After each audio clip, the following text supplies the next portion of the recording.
विमला जी के घुटनों में तकलीफ रहती थी, जिसके कारण वो चल फिर नहीं पाती थी। घर में उनके अलावा उनका बेटा सतीश, बहू रूपा और एक पोती आयशा थी। सतीश की शादी को 6 साल हो चुके थे। पिछले 5 साल तक विमला जी ही पूरा घर संभालती थी। घर का एक एक सामान वो खुद मंगवाती थी। बहू बेटे भी कभी उनके काम में दखल नहीं देते थे। विमला जी पूरे रौब के साथ घर में रहती थी। सतीश और रूपा पर पूरा कंट्रोल रखती थी। कहाँ जाना है, आज घर में क्या बनेगा, घर में कितना राशन आएगा। साथ ही सतीश की सारी सैलरी का हिसाब भी वे अपने पास ही रखती थी। शुरू में रूपा को इससे बड़ी तकलीफ होती थी, लेकिन जब सतीश ने समझाया, माँ की बात का बुरा नहीं माना करो, पापा के टाइम से सारा घर वही संभालती आ रही हैं। अब वो अपना वर्चस्व खोना नहीं चाहती हैं, तो हम ऐसे ही चलने देते हैं। धीरे धीरे रूपा भी इसी रंग में रंग गई। अब उसे अपनी सास से कोई प्रॉब्लम नहीं थी। वह किचन का काम संभालती, उसमें भी विमला जी अपनी पसंद का खाना बनवाती थी। कुछ दिन बाद रूपा अपने आप को फ्री मानने लगी कि सारी जिम्मेदारी तो माँ जी उठा ही रही हैं। लेकिन अभी 1 साल पहले उनकी अचानक तबीयत खराब हो गई। 1 महीने तक बिस्तर पर पड़ी रही। हाँ, मैंने आपको दवाई दी थी, आपने पी ली कि नहीं पी अभी?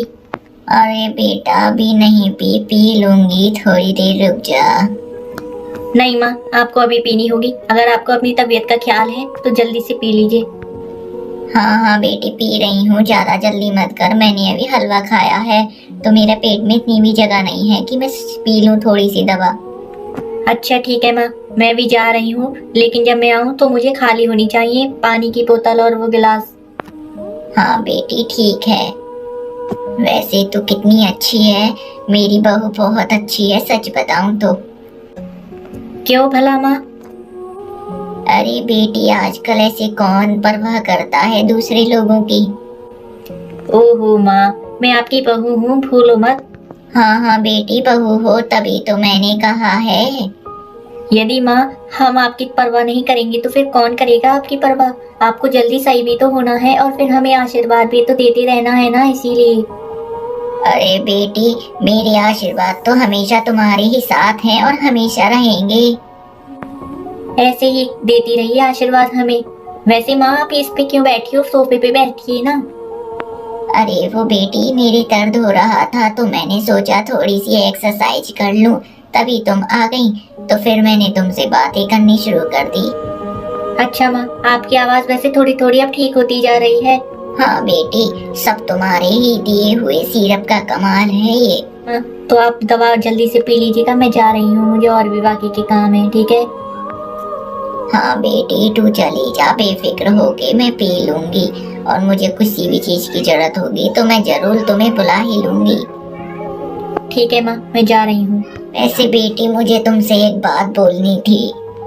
बोलिए ना माँ, आप किस चीज की राह देख रही हो? बेटी, मुझे गाजर का हलवा खाने का मन कर रहा है, बना दोगी क्या? अरे माँ, इसमें भी कैसी बात, मैं बना दूंगी आपके लिए हलवा। आपने मुझे पहले क्यों नहीं बताया? नहीं तो मैं अब तलक तो बना के आपको खिला भी देती। अरे तो बेटी अब बना देना। ठीक है माँ, मैं बना रही हूँ अभी। अगला महीना शुरू हुआ तो हर बार की तरह सतीश अपनी सैलरी लेकर माँ के पास आया। विमला जी ने बहू को बुलाकर कहा, अरे अब यह तुम रखो, मुझसे अब कुछ नहीं हो पाएगा। इस घर की भागदौड़ तुम ही संभालो। यह सुनकर रूपा बोली, नहीं माँ जी, सब कुछ आप ही संभालेंगे। अब बैठे बैठे बस काम बताती जाइए, हम करते जाएंगे जैसे पहले करते थे। यह सुनकर सतीश को बहुत आश्चर्य हुआ कि कुछ साल पहले तो यह घर की भागदौड़ संभालने के लिए उससे झगड़ रही थी, अचानक इसे क्या हो गया। विमला जी बोली, लेकिन बहू, कल मुझे कुछ हो गया तब भी तो तुम ही संभालोगी ना। रूपा ने कहा, नहीं माँ जी, आपको कुछ नहीं होगा, आप ही संभाल रही हैं, आप ही संभालोगी। उस दिन से विमला जी का स्वभाव बदल गया। उन्हें बहू के रूप में बेटी नजर आने लगी। पहले वो सारा कुछ अपने हाथ में इसीलिए रखना चाहती थी कि कहीं मेरे बेटे बहू मेरे ऊपर जुल्म न करने लगे, कहीं बेटा आंखें न बदल ले, कहीं मुझे घर से ही न निकाल दे। रूपा पहले की तरह ही माँ जी की पसंद की सब्जी बनाती थी। घर का सामान वो खुद लेने जाती, लेकिन आकर एक पैसे का हिसाब अपनी सास को देती, बाकी बचे हुए पैसे भी उन्हें दे देती। एक दिन रूपा अपने पीहर गई थी, सतीश अपने ऑफिस जा चुका था। शाम को दोनों वापस आ गए। तब विमला जी ने दोनों को अपने कमरे में बुलाया। बेटा, मैंने आज वकील को बुलाकर अपनी वसीयत कर दी है। यह घर तेरे नाम कर दिया है और ये तिजोरी की चाबी, जेवर, रुपये, पैसे सब मैं बहू को देना चाहती हूँ। तभी रूपा बोली, माँ जी इसकी क्या जरूरत है, आप ही संभाले ये सब। बिमला जी बोली, बेटा मुझे तुम दोनों पर भरोसा नहीं था। जैसा कि आजकल हो रहा है, बुजुर्गों के साथ बुरा सुलूक किया जा रहा है ना, मैं उससे डर गई थी। लेकिन अब मुझे तुम दोनों पर पूरा विश्वास है, इसीलिए मैं ये सब तुम्हें सौंप देना चाहती हूँ। अगले दिन से रूपा सब कुछ संभालने लगी। बिमला जी निश्चिंत होकर अपने कमरे में बैठी रहती थी। लेकिन उन्हें यह देखकर और भी आश्चर्य हुआ कि उनकी बहू आज भी उनकी पसंद का खाना उनसे पूछकर बनाती है। अगर दोनों कपड़े खरीदने जाते हैं तो पहले साड़ी अपनी सास के लिए लेती थी। रूपा को अब तक आदत पड़ चुकी थी कि वह सारा काम माँ जी से पूछकर करे। 2 महीने बाद बिमला जी का देहांत हो गया। घर में रोना पिटना मचा था। 13 दिन तक मेहमानों का तांता लगा रहा। 13वीं के बाद सभी धीरे धीरे विदा हो गए। सतीश अपने ऑफिस चले जाते, रूपा और उसकी बेटी दोनों घर में अकेले रह जाते। लेकिन रूपा को कुछ भी ध्यान नहीं रहता। वह कुछ भी काम करने से पहले, जहाँ तक कि खाना बनाने से पहले भी माँ जी के कमरे में पहुँच जाती उनसे पूछने। खाली पलंग को देखकर उसकी आंखों में आंसू बहने लगते। एक दिन वो उस कमरे की सफाई कर रही थी, तभी उसे एक खत मिला। उसने खत पढ़ा तो उसके ही नाम था। उसमें लिखा था, बहू मैं जानती हूँ तू मेरे जाने के बाद भी मेरे कमरे में पूछने आएगी मुझसे कि माँ जी क्या बनेगा, क्योंकि तुझे मेरी आदत पड़ गई है और आदतें इतनी जल्दी नहीं बदलती। लेकिन बेटी अब अपनी गृहस्थी संभालना सीख ले, अपने तरीके से अपनी गृहस्थी चला। हमारा समय और था, तुम्हारा समय और है। अपनी पसंद का खाना, बाहर घूमना, अपनी पसंद के कपड़े खरीदना, ये सब तुझे अकेले ही करना होगा।